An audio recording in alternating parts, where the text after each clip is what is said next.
Mount Everest isn't just the world's highest peak.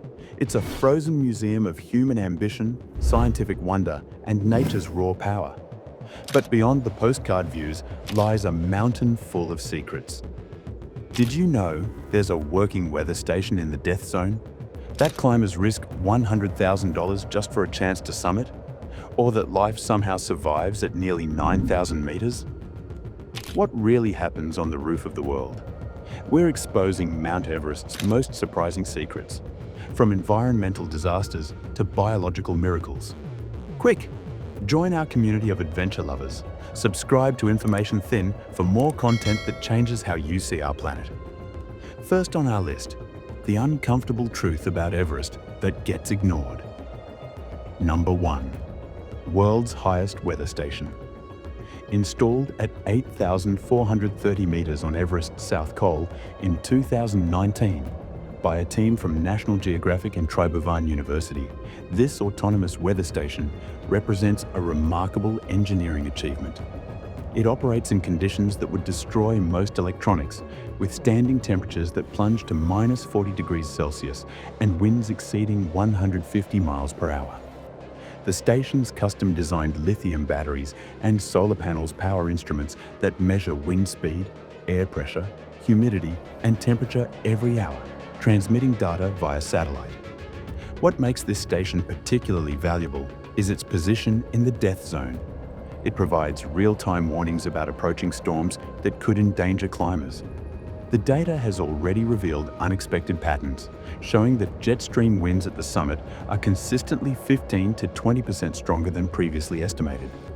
Maintenance requires a specialized annual expedition just to clear ice accumulation and replace components damaged by the extreme conditions. Number 2. Cost to climb. The full financial reality of an Everest expedition often surprises first-time climbers. Beyond the obvious $11,000 Nepalese permit fee, costs quickly accumulate.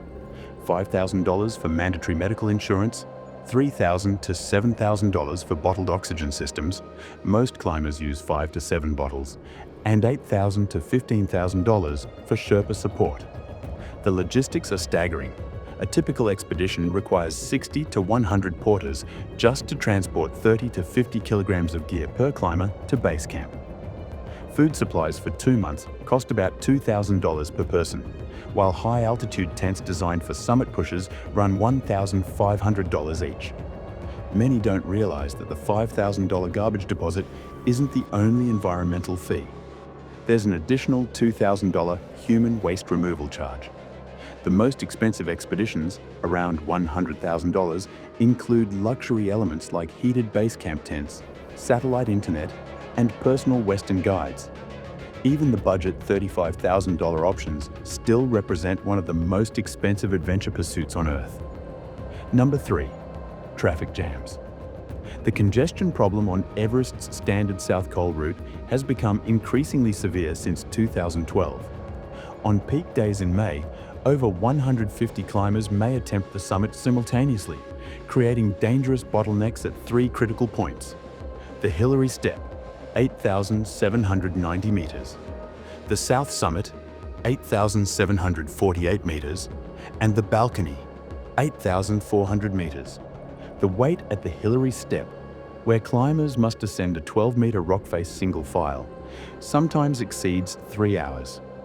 During this time, oxygen bottles deplete rapidly. Most systems provide just 5 to 7 hours at summit flow rates. Core body temperatures drop dangerously and exhaustion sets in. The 2019 season saw particularly tragic consequences when a traffic jam contributed to 11 deaths. New measures like staggered start times have helped somewhat, but the fundamental issue remains too many climbers attempting the summit during the same narrow weather windows. Number 4. Trash dump. Everest's status as the world's highest garbage dump reflects 6 decades of cumulative human impact. Estimates suggest 50 to 60 tons of waste remain scattered across the mountain, including over 10,000 empty oxygen bottles, hundreds of abandoned tents, and tons of human waste frozen into the ice. The Nepalese government's environmental initiatives have made progress. The Cash for Trash program pays Sherpas $1.40 per kilogram for waste removal, resulting in 20-plus tons collected annually since 2019. Cleanup teams face particular challenges above 7,000 meters, where they must chip decades-old garbage from glacial ice. Recent expeditions have uncovered historical artifacts like 1960s oxygen systems and a perfectly preserved 1993 newspaper at Camp 3. Modern solutions include mandatory waste deposits, $5,000 refundable upon trash verification, biodegradable packaging requirements, and portable toilet systems at Camps 2 and 4. Despite these efforts, the mountain still bears visible scars from the pre-regulation era, serving as a stark reminder of the environmental costs of high-altitude tourism. Number 5. Changing height. The mountain's official height has been revised 4 times since the first 1856 measurement, 8,840 meters. Modern GPS and satellite data show Everest grows approximately 4 millimeters taller each year due to the ongoing collision of the Indian and Eurasian tectonic plates. However, major earthquakes can cause sudden changes. The 2015 Gorka earthquake, magnitude 7.8, caused the mountain to shift 3 centimeters southwest and may have lowered the summit by up to 2.5 centimeters. The snowcap's thickness varies seasonally by 1 to 2 meters due to monsoon accumulation and winter wind erosion.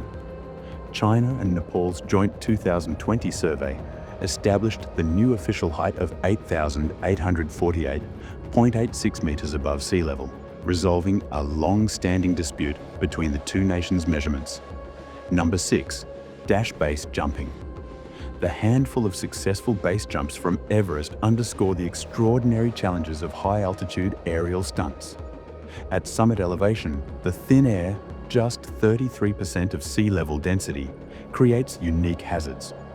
Wingsuits generate 40 to 50% less lift, parachutes open 3 to 4 times faster than normal, and hypoxia slows reaction times to dangerous levels. The 2013 fatality of Russian jumper Valery Rozov demonstrated these risks when his wingsuit failed to gain proper lift from 7,220 meters. Surprisingly, paragliders have achieved more consistent success, with multiple flights launched from 8,000 plus meters since French climber Jean-Marc Boivin's pioneering 1988 descent.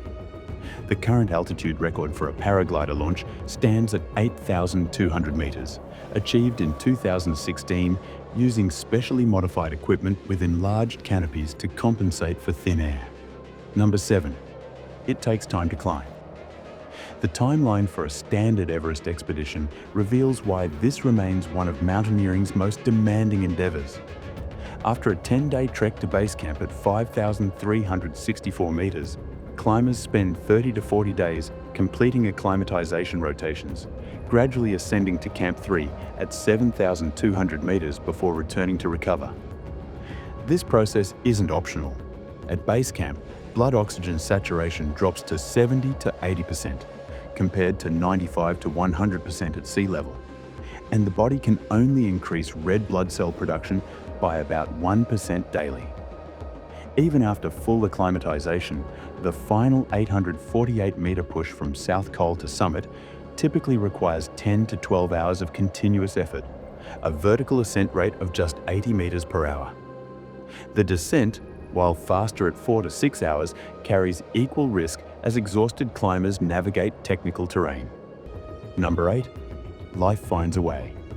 Despite Everest's extreme conditions, scientists continue to discover remarkably adapted life forms surviving at astonishing altitudes. Botanists were stunned to find Bryum moss growing at 6,480 meters, surviving through cryptobiosis during winter freezes. Perhaps most surprising are the microbial communities discovered in 2022 summit snow samples. Bacteria surviving at 8,849 meters with atmospheric oxygen levels just 29% of sea level. These extremophiles produce specialized antifreeze proteins and UV-blocking pigments that allow them to endure temperatures below -40 degrees Celsius and intense solar radiation. The discovery of viable microorganisms in the summit's death zone has fundamentally changed our understanding of life's environmental limits.